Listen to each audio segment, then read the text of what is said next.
What's up, guys? I'm Susannah Collins. So I don't know if you noticed, but this season of BTW took on a very reality TV theme. We had the Top Chef Challenge in Minnesota. We had the Pros vs. Joes with me and Kaylin and Lindsay Davenport playing tennis.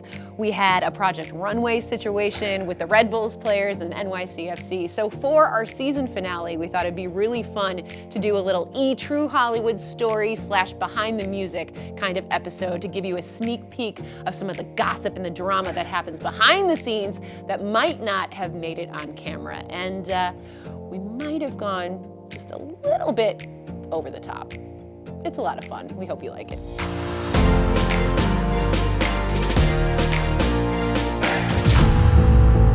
It's the most influential digital series ever created. Its episodes span multiple continents and feature internationally known celebrities. Its topics and challenges push its guests to the limit. By the Way is an icon in the digital space. It's a phenomenon. Everyone was talking about it. This stuff is like groundbreaking, revolutionary. It's like we're redefining storytelling. BTW is the greatest thing I've ever been a part of. But there's an unknown, darker side to the show that threatened to ruin By the Way's success. As producers and crew backstage, we were scared.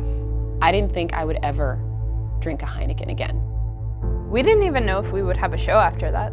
I mean, we were the biggest thing in the entire world, and we really thought it was all just gonna go right up in smoke. Now, for the first time ever, the cast and crew from the groundbreaking show open up with unknown stories, behind-the-scenes gossip, and the real story of By the Way. By the Way, it came to life because I was out with some friends, and we were at a bar, drinking a few Heinekens and just chatting, and I thought, this is a show. And thus, By the Way was born. It was fun seeing the rise of the series. We just went all out. We really went for it. Celebrities, international trips, and the thing just took off. When we were in Amsterdam, swinging on top of the city, that was the moment I realized we are legends. Something about the combination of soccer and beer captured the world's imagination, and soon, By the Way became a global phenomenon. It hit a level that I don't think any of us were really anticipating. It's the stuff dreams are made of. You know, it starts out as just this little idea that you had, and suddenly it's, you know, the thing that everybody, the entire world is talking about. It's humbling, but I deserve it. At the start of 2019, By the Way, Susannah and Heineken were more popular than ever. With the stakes dizzyingly high, the crew went for their biggest swing yet, the Women's World Cup in France. But the pressure of fame plus a crucial oversight threatened to throw the show into turmoil. We had everything down. We had where we were going, when we were going, the whole shoot booked. And then I get a call. That phone call almost brought down By the Way. This is not on me, okay? This is on the airline.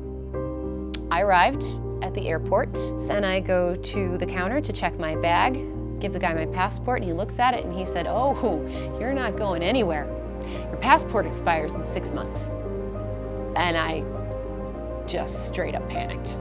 Our host for the biggest episode of By the Way ever, on the eve of the shoot, wasn't going to be able to leave the country. This was going to be a disaster. You know, as big as Susannah is, the Women's World Cup isn't gonna stop for her. I mean, maybe they might postpone it for her, but you know, you don't know that. I saw the crowds, I saw the people, I saw the hashtag, Get Susannah to Paris. I mean, I thought the whole thing was just gonna blow up in my face, and yeah, I mean, sorry. It was just hard. I thought to myself, this is it. It's over. This is how By the Way ends. We were going to pour one out for it. The world watched with bated breath as Susannah rushed to secure a new, expedited passport and catch her rescheduled flight, then rejoiced when she boarded her new flight just 24 hours later, saving the shoot and very likely the future of By the Way. The moment that we finally arrived in Paris, and you know, I see the adoring fans waiting for me, and I realized that, you know, all the hardship, all of the stress and anxiety was totally worth it. and I was gonna put it behind me, and we were gonna knock this episode out of the park. Yeah, we were really pissed at her.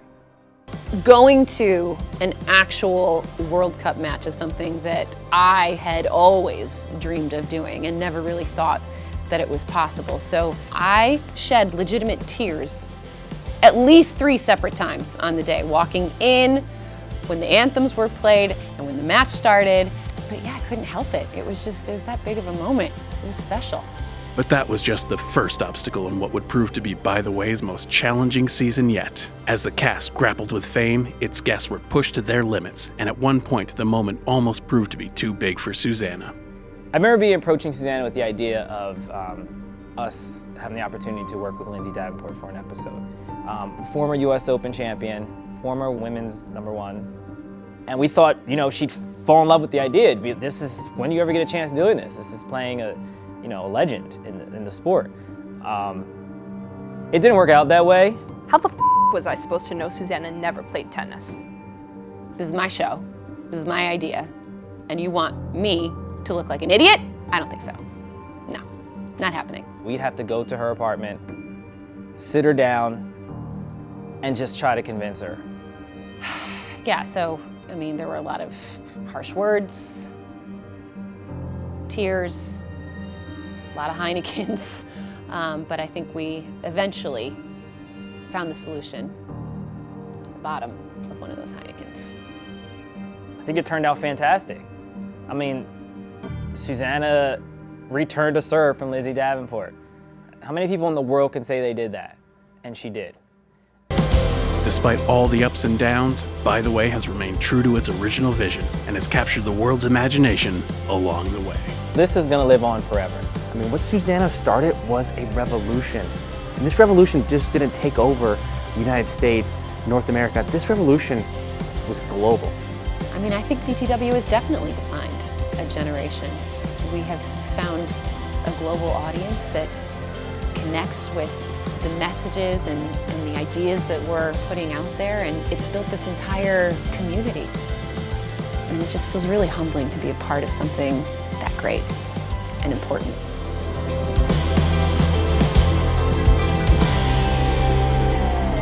You know what BTW defined? MLS. Major League Susannah. That was great!